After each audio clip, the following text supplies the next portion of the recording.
Is live. I'm gonna give it like 2 minutes, not even 2 minutes, just a few minutes.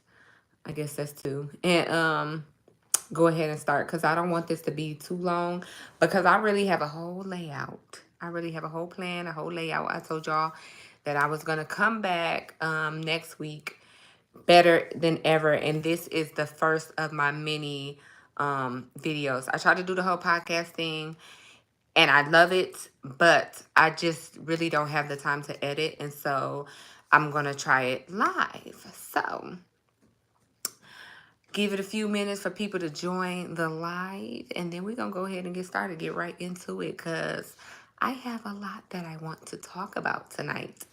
And the way I set this up is where you all can interact. And I know that there are a lot of people that watch my videos on the replay.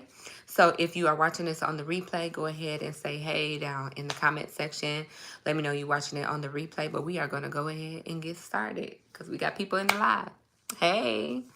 So I am Army Princess, U.S. Army soldier. I've been in the military for over, I used to say what, 15 years? It's getting on up there.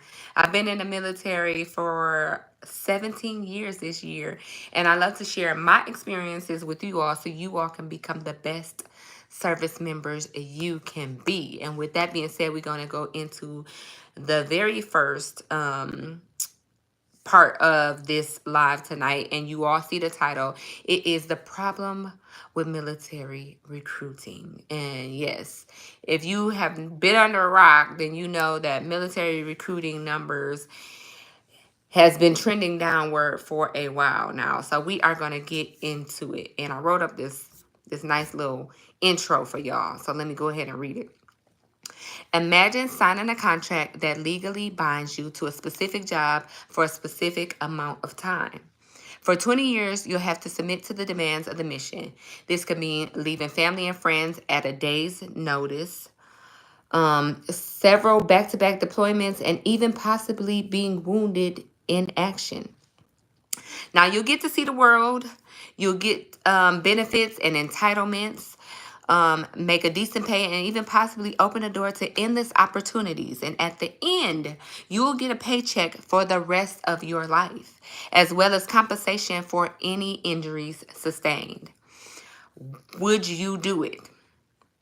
So that's how we open it up. And Tax Sprint sent me $20. Thank you. Oh my goodness. Thank you. Thank you all. Y'all don't have to send any money, but hey, I appreciate the coins.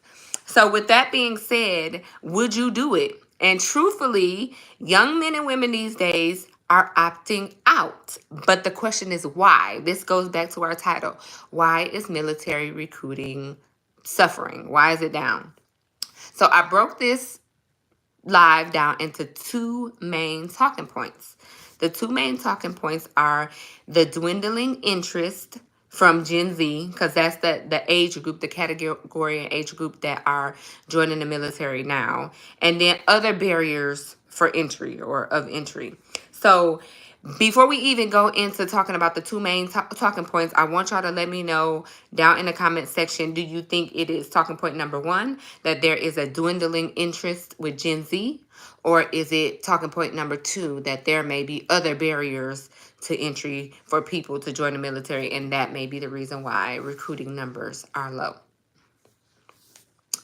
Let me know. So as we dive into these reasons why, I'll ask your opinions and thoughts. So stay with me here because I want your opinions and thoughts. And like I said, put number one if you think the reason is number one.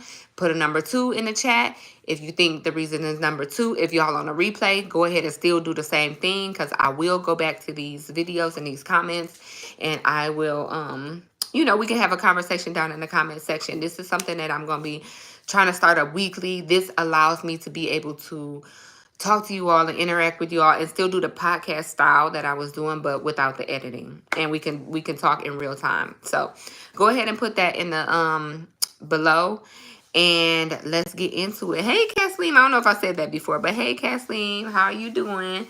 And if y'all in the chat, y'all can go ahead and, say hello, leave your name, chat with me down there in the chat. So number one, and the reason I think that the recruiting numbers are low is the dwindling interest from Gen Z. And so when I did my research for this live tonight, I found out some very interesting things that Gen Z think is going on. And that's the reason why they don't want to join. And it's crazy to me, y'all. We're going to get into it. Number one is PTSD. They have fear of PTSD, which is crazy because when I joined, that wasn't a thing that I thought of.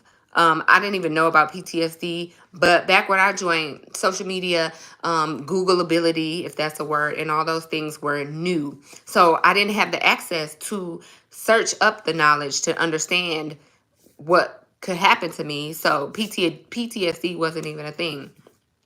The other main thing, well, I have two things here. So the other two things, and the things that I believe are the biggest reasons why Gen Z are reluctant to join is, it said compensation.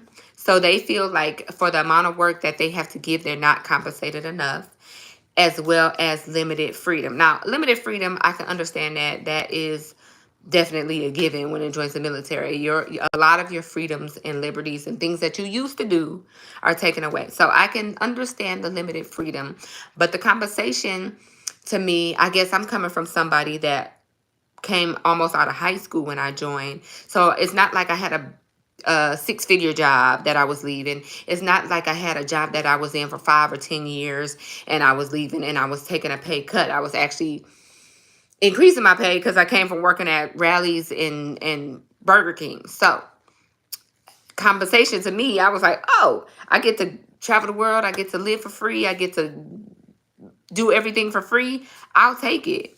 So before we go into it and talk about these talking points, PTSD, compensation, and limited freedom, I want to take y'all all the way back to the beginning. So I did my research, and the draft began in 1940. So the draft is when you had to register, and then as you became of age, usually men, as you became of age from 18 to 25, you were put in a lottery, and if your name was chosen or whatever, however they did it, then you would join the military, you would leave, and you would go. In 1973, President Nixon ended the draft. He thought that it was detrimental and people didn't want to join because of the draft. So he was like, hey, if we get rid of the draft and people have the choice, maybe they will choose to join the military.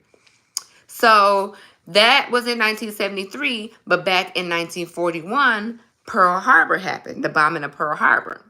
Stay with me, y'all. Stay with me. So the bombing of Pearl Harbor happened in 1941, and something happened in 1941. In 1941, 30 days after the attack of Pearl Harbor, there was 134,000 people that joined the military because of all the patriotism, because of everything that happened. They wanted to fight for their country. So that happened in the 40s. And the 70s, Nixon was like, nope, we're getting rid of it. And then in 2011, 2001, after 9/11, people were joining the military in droves. And actually that year was the biggest number of people that re-enlisted or enlisted in the military. And I think I got it here. I think it was like, in 2001, there was 181,000 people that joined after 9/11 for active duty. This is not even reserve. Reserve was 72,000 people. So there was a big surge, a big push after the war. So it's like, okay, after Pearl Harbor happened, people joined. After 9/11 happened, people joined. Since 9/11, we haven't had a big attack like we did since then. And since 9/11, the numbers have slowly been dwindling. So research says that since 9/11, a slow decline has been hitting the military. So in 2023, they fell 41,000 people. 41,000 people below goal. That's crazy. I don't even know how many people is the goal for the year, but 41,000 people below the goal means that there was a lot of people that didn't join. And as we get closer and closer to 2025, because you got to think, we already halfway into the year. As we get closer and closer to 2025, the Army, the Navy, the Marine, Air Force, all of the branches in general are struggling to get people. And you got to think the people that are joining right now is Gen Z, that young age group, and they are not wanting to join because, like I said, they are saying they're not getting compensated. They scared of PTSD, and they're going to get their freedoms taken away. So I say all that to say that I feel like unless we have another major incident that happens, God willing, I hope nothing like that happens, we going to dwindle ourselves out. It's going to be nobody left in the military.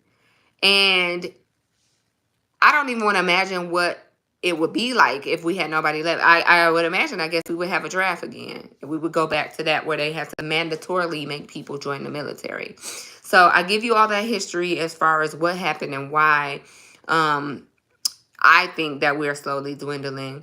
The other point, the other talking point that I had was external things or other reasons why, barriers to entry is what I called it. So if you don't know, or if you've been under a rock, the military has switched over to a new healthcare system. And this new healthcare system is giving them the business. Back in the day, when you used to be able to join the military, you could technically lie about any previous injuries, any previous surgeries, any previous illnesses you had. And you could basically make it into the military with those previous injuries because there was no way of really of people checking all too hard. And then recruitment was up because they were making numbers, because they were technically pushing people through that they probably shouldn't have joined.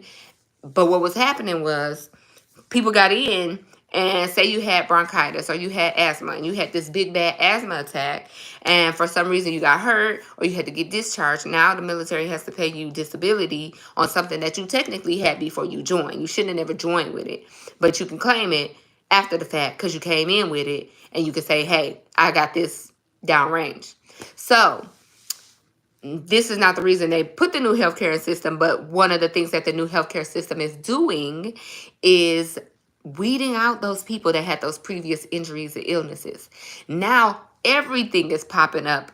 When you had X, Y, and Z, you had whatever. You broke a bone, you got metal plates, all that's coming up. And what that's doing is lowering the pool of amount of people that can join, because they getting what's the word? They're getting exposed. That's the word. They're getting exposed. So before, when a recruiter could push 100 people through, now they can push 60 people through because 40 of the people had previous illnesses and injuries that they couldn't join. So now you got 60 people.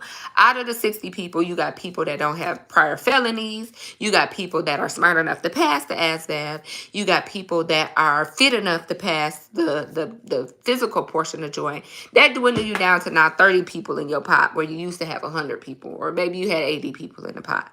So that's a big, big reason that people aren't really talking about, but it's causing people to not be able to join the military. Let me see. I'm trying to see if I could see the chat. I guess I can't see everybody in the chat. If you're in the chat, let me know you're in the chat. I don't want to talk over you. But so we talked about the first portion, which was Gen Z not want to join. We talked about the second portion, which is other reasons or barriers to entry. So like I just said, the healthcare system, that the new healthcare system that they're using is now discovering and uncovering things that they didn't discover and uncover before. The other thing that people aren't taking into effect or a factor, but it really is a big thing, as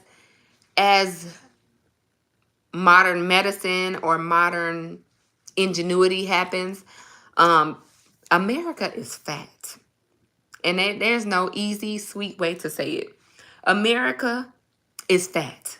We like to eat. We can get 2 for $2 meals at Fridays. We can get supersized meals at McDonald's. Like, we just like to eat. We like to slather everything in butter, have all these fish boiled, seafood boils and ribs and barbecue and cheese, everything up.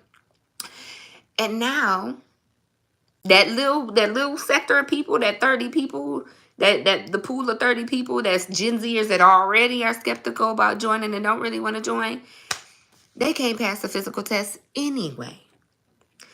So with all of that being said, these are the reasons why recruitment is so low. And it's one thing to say like, hey, well, with the military right now is throwing bonuses at people, or offering like all kind of incentives for people that are already in to stay in. But if people don't want to join, if people feel like they are scared to join, or if they having a hard time even joining before they're having a hard time getting to the recruiting station because of all of those factors, it's gonna not help the military. And I ask you all in the comment section, what can be done? Because I feel like it's very hard for people to sway their decisions. I feel like it's very, very hard, especially with the social media era and everything being readily available, and people being able to research, and people being able to share their thoughts and feelings. And it's a lot of negative thoughts and feelings and things going on in the military. I think with that, it is really, really, really not looking good on the home team for the military. And like I said, all branches in general, because of all of those factors. So y'all let me know in the comment section what you think can be done. Like, I'm almost at a loss for words. And the standard of soldiers that are coming in today is not the same standard of soldiers that came in when I came in 17 years ago. Like, I get new soldiers every year, and I just see over the years, just even in the last 5 years, the soldiers that came to me 5 years ago is so different from the soldiers that I got this year. Like, I got a brand new soldier this year. She barely opens her mouth. She barely speaks. She's timid.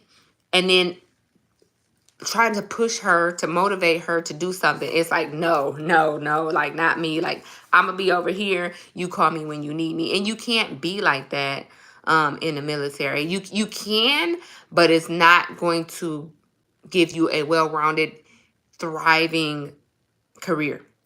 Like, you just can't be like that. You got to be outgoing. You got to be motivated. You got to be a hard charger. You got to have tough skin.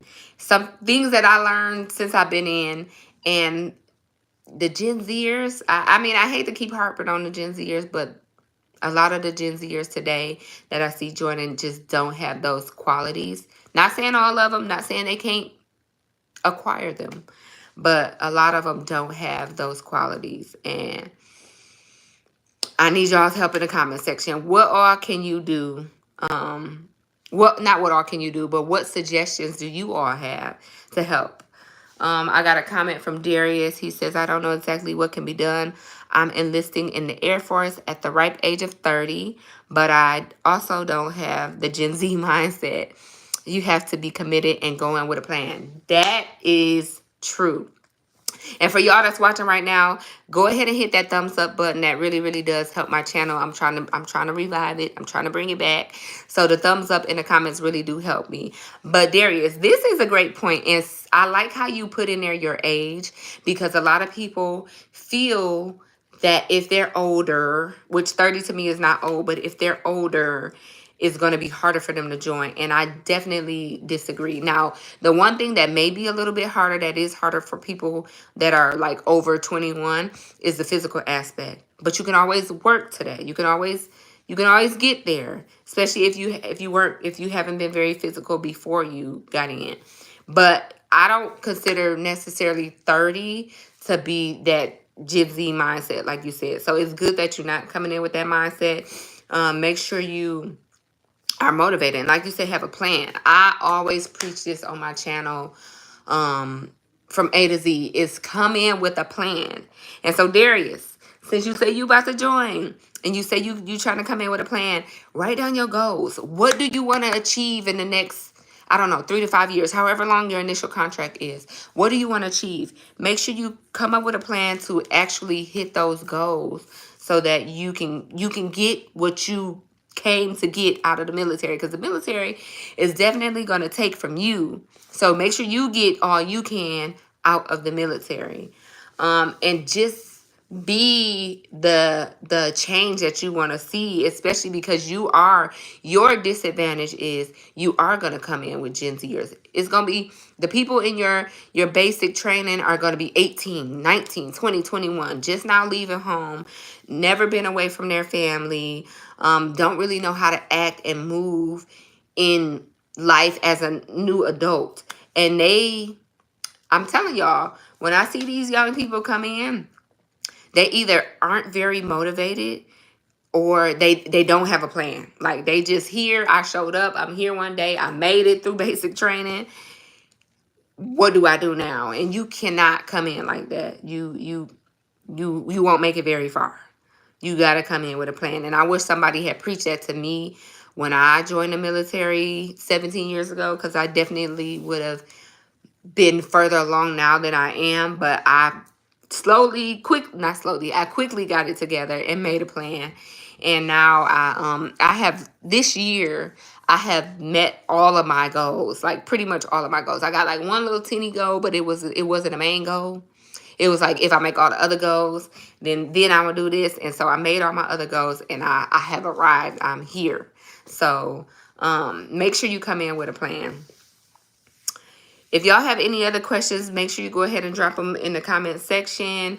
My goal for this is to be a part 1, because I want to incorporate having other people come on the live with me. Normally I have my husband come, and he's like my co-host. We're going to do that next week. But my goal is to get feedback and get input from other people, because like I said, I'm just raising the question, what could be done to help recruiting? But somebody might have an answer to that question. Somebody might have the bright idea. So this is the part 1 to this, and this is going to be part of a series. So I think I'm going to make this part of a series. If y'all have topics or y'all have questions that y'all want me to answer, leave them in the comment section. If you're watching this in the replay, go ahead and leave it in the comment section. But I'm going to make this a series of the problem with series. So this one is the problem with recruiting in the military, part 1. I want to do the problem with males in the military, the problem with leadership in the military, and not to bring everything into a negative connotation, but I think when people's ears perk up when they see like problems, but I want to offer solutions. And that's why I left this part open. I did my research, but I left this part open at the end of the live to offer solutions. So like I said, leave them in the comment section. If you have any questions, leave that below. I'm going to try to go live every single Friday. I'm trying to revive my channel back, and that's pretty much it, y'all. I'm not going to ramble. I'm not going to drag out the live, just talking. But slowly, I think that getting back into a routine, me becoming consistent, then I'll get people that will join the live and will not communicate, that's not the word, conversate more in a live. I used to have lives where I had 40, 50 people in there chatting and talking, but I've been so busy. But this allows me to be able to talk to y'all, not have to worry about editing and waiting forever to get the video up, and being able to chat and talk with y'all on a more in time, is that a word? Real time, in a more real time manner. So if y'all don't have anything else for me, that's it. We already at 23 minutes. I will see y'all next week. Thank y'all for joining the live.